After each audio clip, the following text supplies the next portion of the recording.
हरिद्वार कोतवाली रानीपुर क्षेत्र के अंतर्गत ग्राम जमालपुर खुर्द इंडस्ट्रीज एरिया में इंदिरा प्रियदर्शनी कामकाजी महिला छात्रावास अब निजी हाथों में। मैंने आपको बता दें कि इंदिरा प्रियदर्शनी कामकाजी महिला छात्रावास इंडस्ट्रीज एरिया बैरियर नंबर 6 में प्रबंधकों द्वारा रूम का किराया 1000 से बढ़ाकर 8600 रुपए कर दिया है, जिससे छात्रावास में निवास करने वाली छात्राएं व कामकाजी महिलाएं परेशान हैं। छात्राओं ने हरिद्वार जिलाधिकारी विनय शंकर पांडे को प्रार्थना पत्र देते हुए कहा कि 2014 से छात्रावास में रूम का किराया 1000 रुपए चला आ रहा, लेकिन अचानक प्रबंधक द्वारा चुनौती देते हुए कहा गया कि अगर तुम्हें छात्रावास में निवास करना है तो रूम का किराया 8600 रुपए देना पड़ेगा। जी वो देहरादून से है और प्राइवेट नहीं मैं वो वार्डन है वहाँ की, न्यू वार्डन है, उनको वहाँ का चार्ज मिला है और बोला गया है कि ये 5 इयर्स के लिए दिया गया है।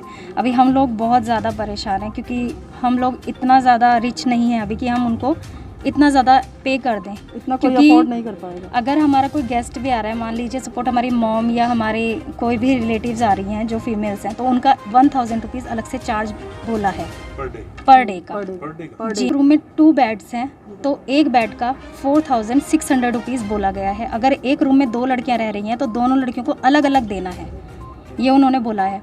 और एक लड़की रह रही है तो वो 8600 रुपये देगी। कितने छात्र? देखिए वहाँ पर तो लगभग 150 से ज़्यादा लड़कियाँ थी, 200 के आसपास, और फिलहाल मेरे ख्याल से 30 भी लड़कियाँ नहीं रही क्योंकि सारी लड़कियाँ चली गई। 50 के आसपास लड़कियाँ अब बची हैं। क्यों चली गई? क्योंकि प्रेशर इतना ज़्यादा हो गया, उन्होंने वार्डन ने एकदम बोल दिया कि जिसको रहना है रहो, जो इतना पे देते हैं, अदरवाइज सब निकालने का सारा रीज़न चल रहा है। तो ऐसा लग रहा है कि जैसे हमारे रूम्स के लिए उन्होंने ये बोला है, लग नहीं रहा है, मतलब ये बात सच है कि उन्होंने बोला है कि हमारे रूम्स में जो हम लॉक लगाएंगे उसका एक जो की होगा वो वार्डन मैम रखेंगी और एक की हमारे पास। मतलब कि हम अगर नहीं भी हैं तो हमारा रूम कभी भी वो ओपन कर सकते हैं। आपकी प्राइवेसी यस, और ये चीज़ ख़राब मतलब गलत है। प्लस ये नहीं है, बाहर के चैनल खुले रहते हैं, हम लोगों को खुद बंद करना पड़ता है। फ्रंट का जो चैनल वाला गेट है वो भी हम लोग खुद से बंद करते हैं।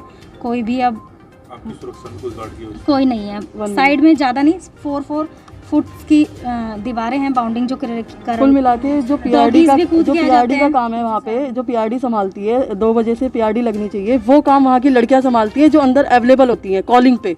आई थिंक वहाँ पे कौन आ रहा है और कौन जा रहा है पूरी इंफॉर्मेशन लड़कियाँ देती हैं।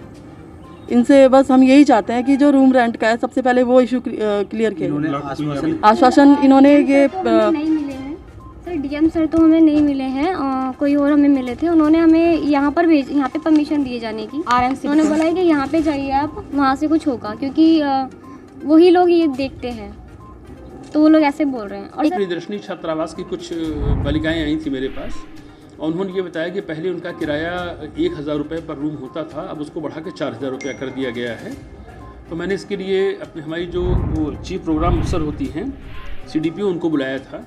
तो उन्होंने बताया कि पहले ये शासन द्वारा संचालित होता था और शासनादेश से अब ये प्राइवेट व्यक्तियों को संचालित करने के लिए सौंप दिया गया है। उस पर भी मेरा ये एक ऑब्जेक्शन था कि अगर शासन ने उसको सौंपा है तो कम से कम उसमें शर्तें निर्धारित होंगी कि कितना किराया आप बढ़ा सकते हैं, एक कॉन्ट्रैक्ट पेपर साइन हुआ होगा। इन दोनों कागज़ों को मैंने भी उनसे मंगवाया है और देखने के बाद जो उसमें उचित निर्णय होगा वो अवश्य लिया जाएगा। हालांकि उन्होंने अपने प्रार्थना पत्र में इसका उल्लेख नहीं किया है जो मुझे दिया है, उन्होंने खाली किराए वाले इशू को बताया और ओरली जब बात हुई तो उन्होंने इस इशू को नहीं बताया है।